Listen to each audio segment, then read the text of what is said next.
There are many paths towards getting a book published. I've been publishing books since 1984 and lecturing on the topic since 1998 in the 7 states of New York and New England. In this lesson, we will take one single path toward publishing and marketing to make your book successful.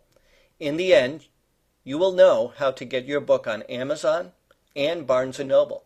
You will also get the tips, tricks, and techniques to getting your book marketed along with strong publicity.